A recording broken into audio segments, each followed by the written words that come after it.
We're on the beach at the western end of Smiths Beach, right at the point where the controversial development we've been discussing is taking place. I have inaugural chairperson and committee member of the Smiths Beach Action Group with me, Mr. Kevin Merifield. Kevin, thanks for your time today.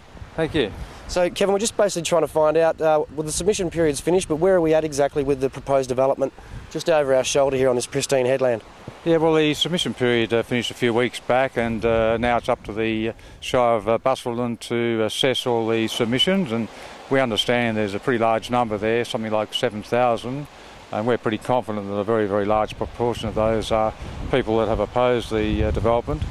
The developers have requested that an independent auditor verify all the submissions, so that could take quite some time, possibly 2-3 months before council can fully assess all those submissions. The staff, planning staff, will then do a detailed report which will go to council for council to make a decision whether they approve the proposed development or not.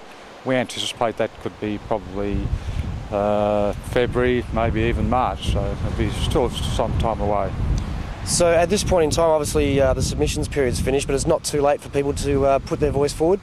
Well, in terms of the actual submissions, it is too late, but certainly not too late to get their feelings across to people that count, people in government, their local members of parliament, and even councillors at the Shire of Busselton, and let them know that they are still very, very concerned that the right outcome comes out of this whole thing. So from the Smiths Beach Action Group's point of view, what is the main concern or the main objection to the development as it's currently proposed? Well, primarily it's all about scale and visual amenity. We believe that it's way too big, always has been. You know, this is the second time, third time they've come back, and still way over the top in our opinion. And you can tour the world, and there's some lovely places all around the world, but you come back here and you really appreciate just how important that lovely unspoilt cape to cape area is. The coastline is something special, and we want to make sure that it's kept special for our kids, our grandkids, and future generations. Now, just behind us on the horizon, can you just explain to us what that little shade cloth structure there represents? That's supposed to give some sort of indication as to the height of the proposed dwellings going on there.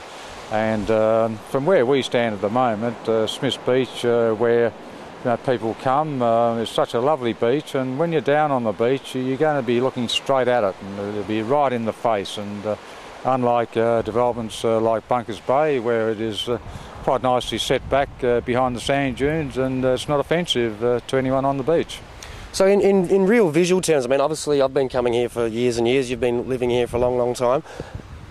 Having structures like this on what was a vacant, surrounded by national park animal corridor, apart from the environmental and the local impact on infrastructure and dragging people out of the workforce and so on, do you think that visual impact will have an effect on international tourists who come here for the pristine nature of our beaches? There's absolutely no question about that. In both submission periods, the first one going back 6 years ago and again this one, quite a few people that have been touring the area put submissions in, and there's the same messages there all the time. Don't spoil that lovely coastline. That's one of the main reasons we come here. People from the eastern states, people from overseas. We don't have to repeat what's been done in other parts of the world. We've got something special, let's keep it that way. Now, just for final clarification, the Smiths Beach Action Group has never said don't put anything on the headland, have they? Absolutely not. I was the inaugural chairman, and I made it very clear right from the outset that I didn't want to have a bar of it.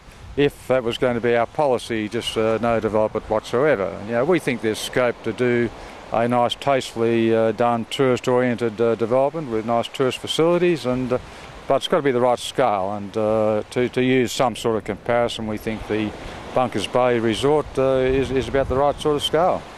All right, well, Kevin, just in closing, is there any message that maybe hasn't been out there in the media that you'd like to get across to our viewers for us this morning?